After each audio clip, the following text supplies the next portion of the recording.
नेपाल में एक प्रतिष्ठित कलाकार थे। म एकछिन कलाकार भाइ बहिनीहरूलाई त्यो बाजा नबजाइदिनु गर्दछु। लेकिन एक ऐसा पॉलिटिकल इंसिडेंट हो गया जिससे मुझे 3 वर्ष भारत में प्रवास के रूप में बैठना पड़ा और 6.5 वर्ष नेपाल के जेल में गुजारना पड़ा। उसके बाद मैंने जेल में पार्टी का विधान लिखा और जेल में पार्टी को पैदा किया। 199 आदमी को जेल से ही जिताया। उसके बाद 16 विधायकों को 16 सांसदों को जेल से जिताया। तब मेरा चर्चा सारा संसार भर होने लगा। अभी मैं नागरिक उन्मुक्ति पार्टी का अध्यक्ष हूं। मेरा पार्टी का नाम है नागरिक उन्मुक्ति पार्टी और हमारे पार्टी के भी 4 मंत्री हैं। मेरी बीबी मंत्री है संघ में, प्रदेश मंत्री कृषि मंत्री रामेश्वर जी आए हुए हैं और 4 मंत्रियां हैं। मैं थोड़ा इस संस्कृति, कल्चर और भारत में बिताया हुआ क्षण को आपके सामने में रखूंगा।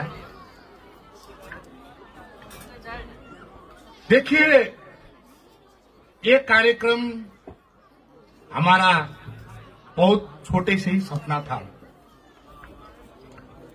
मैं जब 13 साल का था तो थारू भाषा में किताब निकाला था जोगनी।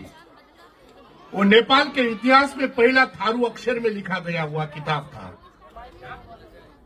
और वो किताब का रजिस्ट्रेशन होता है मुझे मालूम नहीं था। धनगढ़ी में किताब छपवाया हमने।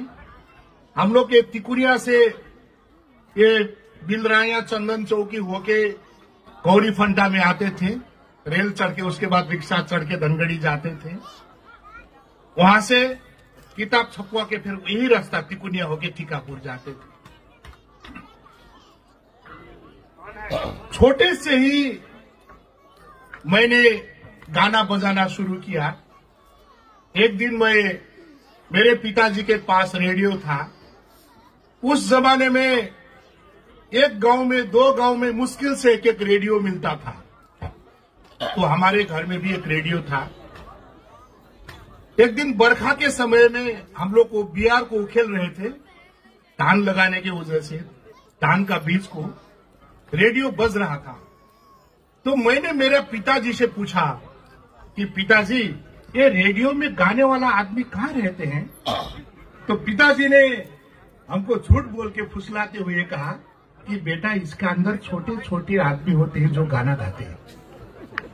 संजोग से हवा चला और छतरी के नीचे हुआ लट्ठी खस गया और रेडियो के ऊपर पड़ गया। रेडियो से बैटरी निकल गया। मैं बैटरी पकड़ के भागने लगा और कहा, रेडियो में गाने वाला आदमी मेरी मुट्ठी पे है, रेडियो में गाने वाला आदमी मेरा मुट्ठी पे है। तो मेरा दादाजी ने दिखाते हुए कहा, देख लालवीर, एक दिन ये तेरा लड़का बहुत बड़ा आदमी बनेगा। आज मेरा पिताजी भी सांसद है। मैंने जेल से ही उनको चुनाव जिता दिया। मैं इंडिया में बैठ के चुनाव जीता, आप लोगों को मालूम है। मैं बंदर भरारी में रहता था, यही बंदर भरारी में। ओ मेरी अय्या को बहुत बहुत सलाम, जिसने मुझे 2 महीना यही बंदर भरारी में लुकाया। मेरा मित्र यूके सिंह यही रहते थे, फिर भी मैं उनको मिलने यहाँ नहीं आता था ताकि हल्ला हो जाए। तो 3 महीना मैं यहाँ बैठ के नेपाल में सारा पार्टियों का जमानत जब्त करके चुनाव जीत गया है। मैं इंडिया में आया तो एक दिन लखीमपुर में गया कि मैं डीएम साहब से मिलना चाहता हूं। पहले तो मैं लखीमपुर का नगर प्रमुख ईरा श्रीवास्तव से मिला और उनको कहा कि मैं रेशम चौधरी हूं, यहां आया हूं, मुझे पॉलिटिकल सेंटर चाहिए।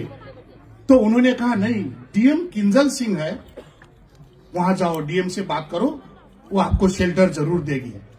तो डीएम किंजल सिंह के बारे में मैंने सुना था कि वो बहुत तगड़ा है, दबंग है, डेंजर है। फिर भी मैं तो एक पॉलिटिकल आदमी था, चला गया। गाड़ी में वो उमाशंकर मिश्रा दद्दू जी को मैंने गाड़ी में रखा और गया।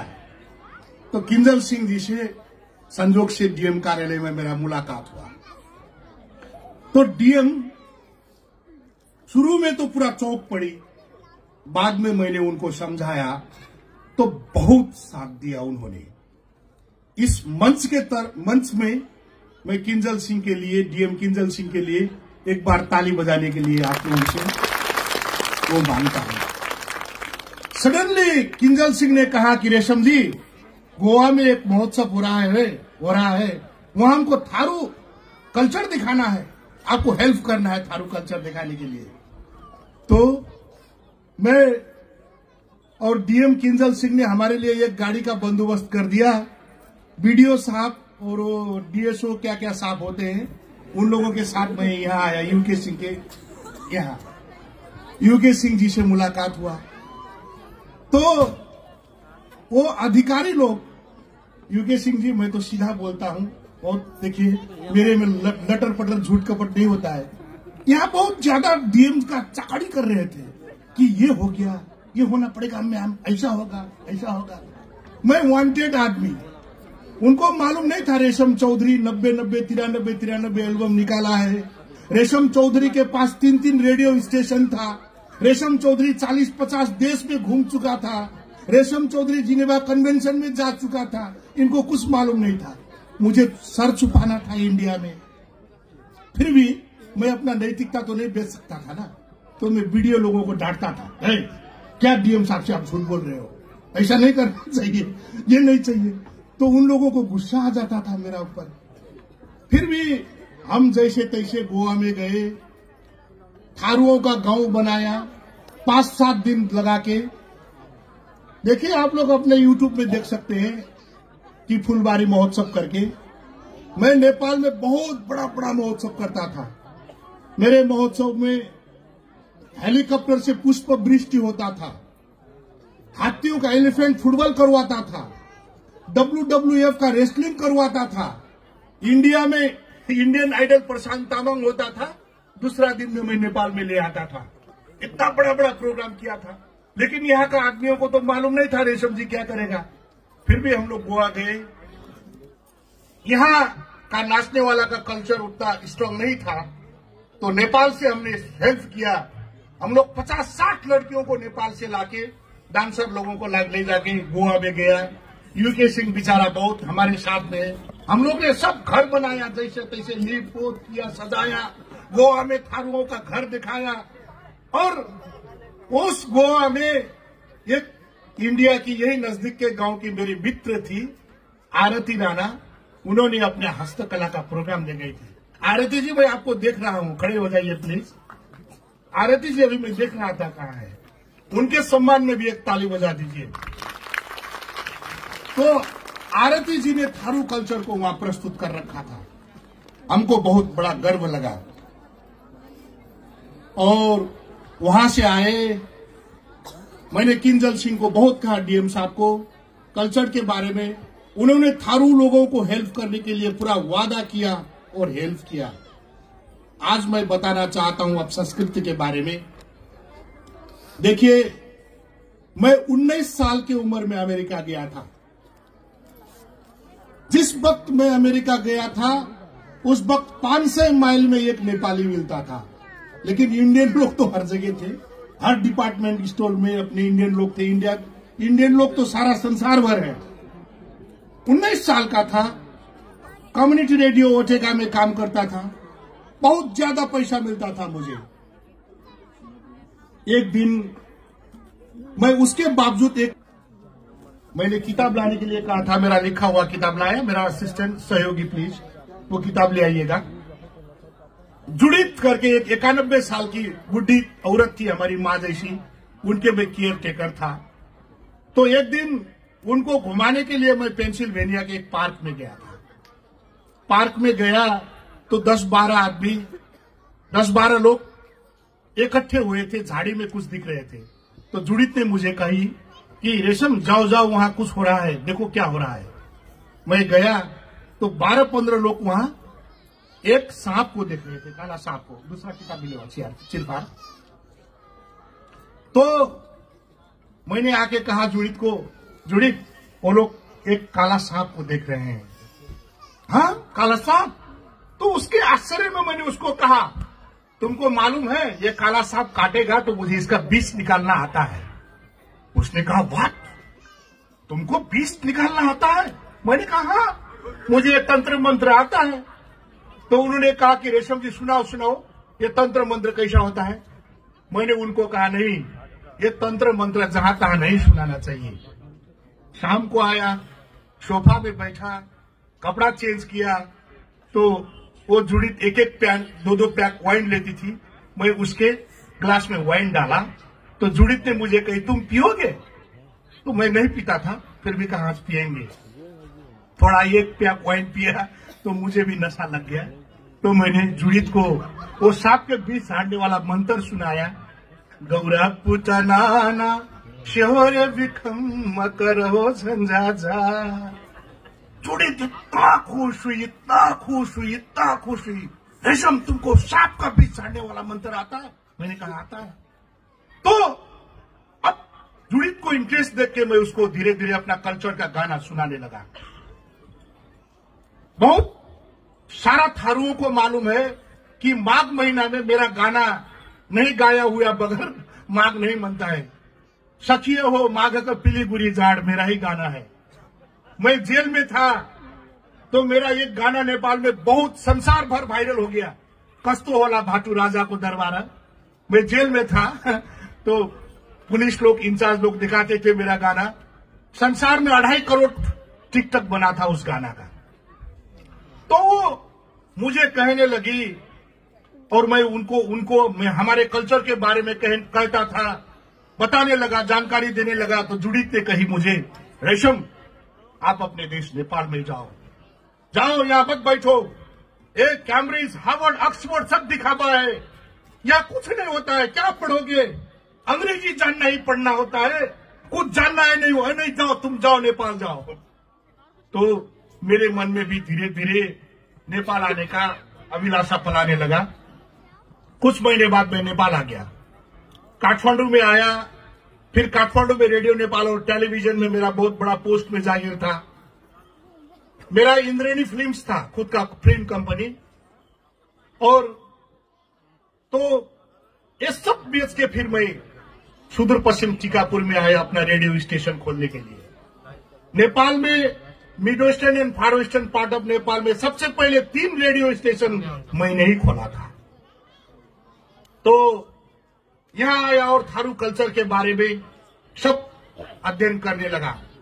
मैं आज यहां विशेष तो बताना चाहता हूं, दोस्तों, मेरे भाइयों, मेरे साथियों, संसार में सब चीज मिलता है, संस्कृति नहीं मिलता है।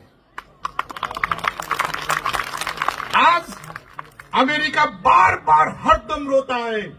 अमेरिका में भी आदिवासी लोग हैं, रेड इंडियन लोग बहुत रोते हैं, कहते हैं रेशम जी बचाओ, save the your culture, save the your culture. हमको गर्व होता है। आज मैं एक आदिवासी का नेता हूं संसार में। मैं कुछ दिन पहले चियांग माई में गया था, तो चियांग माई के महाराज ने हमको कहा, सारा बहुत बड़ा प्रोग्राम आयोजन किया गया था, मेरा बारे में इतना बड़ा फाइल होना था। उन्होंने भाषण करते वक्त कहा मंच में कि नेपाल में एक आदिवासी का लड़का है जिसने जेल में पार्टी जन्माया और आज सरकार चला रहा है। वो लड़का असली आदिवासियों का राजा है। और उन्होंने अपना कपड़ा उतार के मुझे लगा दिया और पूरा चियांग माई घुमाया। आप यूट्यूब में देख सकते हैं। हम इस चुनी में नेता बनना उतना ज्यादा अच्छा सपना नहीं रखते हैं।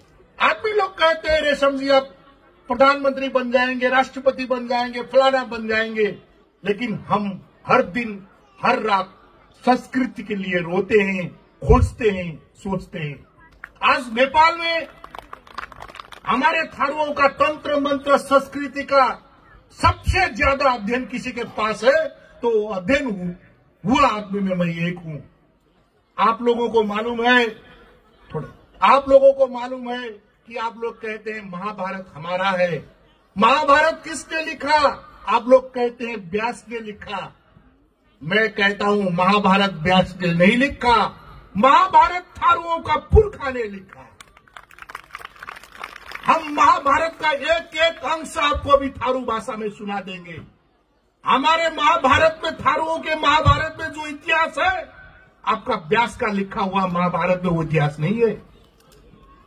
बेबुरी बिना एक झमकी उड़ावे, बिना बूंदी पाऊ तुहार, घनपत घन रे सुगवन कही थोर, हिरदबई समोती देहो बहो जाए, भगमोती शरण लिहबु तोरे नाव, देखी धर्म देवी बंदलवा।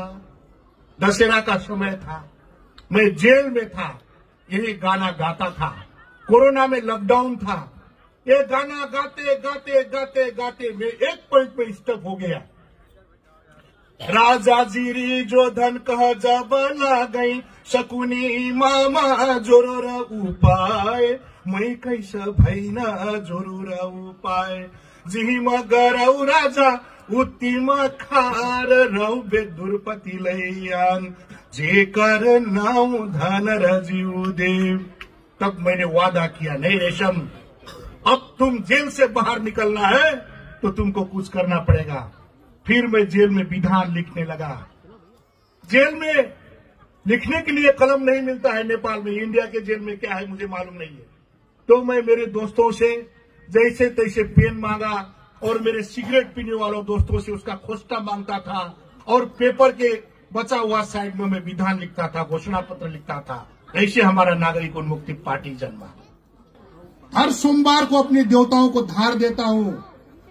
मैं सिखाना चाहता हूं कि थारुओं का देवता क्या है, कैसे थारुओं का कल्चर बचाया जाए, कैसे थारुओं का संस्कृति बचाया जाए।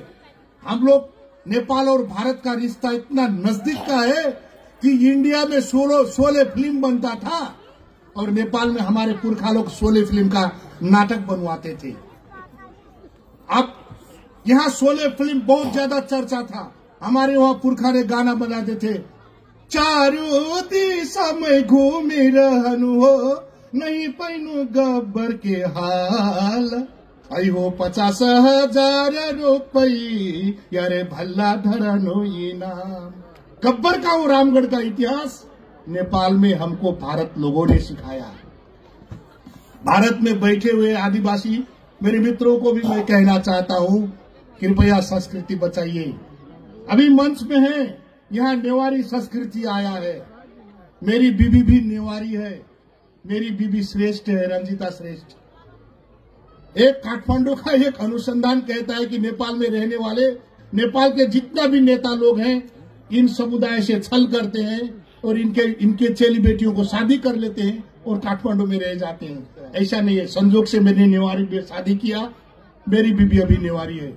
इनके पास बहुत ज्यादा संस्कृति है, ये लोग ने यही बचाया रखा है। इंद्र यात्रा इनका है, भोटे यात्रा इनका ही है, घोड़े यात्रा इनका ही है। देखिए, नेवार का संस्कृति भी आप लोग ने इस गांव में देखने को आप लोगों को मिला। इस वजह से इस आयोजक कमेटी को भी बहुत बहुत धन्यवाद। मुझे लगता है मुझे अब ज्यादा नहीं बोलना चाहिए, क्योंकि बहुत लोग हैं। अब आप लोगों को नृत्य देखना चाहिए। मैंने अपने जीवन में 17 किताब लिखा हूँ। मेरे म्यूजिक में साधना सरगम, अलका याग्निक, सोनू निगम, प्रीथा, दीपा, उदित नारायण सब लोग ने गाए हैं। आप लोग सब लोग अपना YouTube में देख सकते हैं। तो मेरे गाड़ी में थोड़ा किताब था, मुझे यहाँ के माननीय सांसद और यहाँ के सीडीओ साहब और हमारे मित्र यूके सिंह, एक किताब कृपया मंच में आके ले लें। एक इसका, आइए सीडीओ साहब, ये बहुत इम्पोर्टेंट चीज है।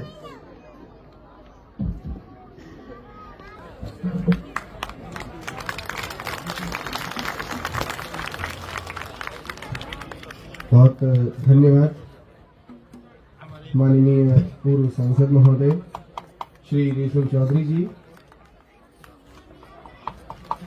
और न सिर्फ बतौर नेता बल्कि बतौर लेखक भी आपकी अपनी एक सशक्त पहचान है और वही पहचान किताब के रूप में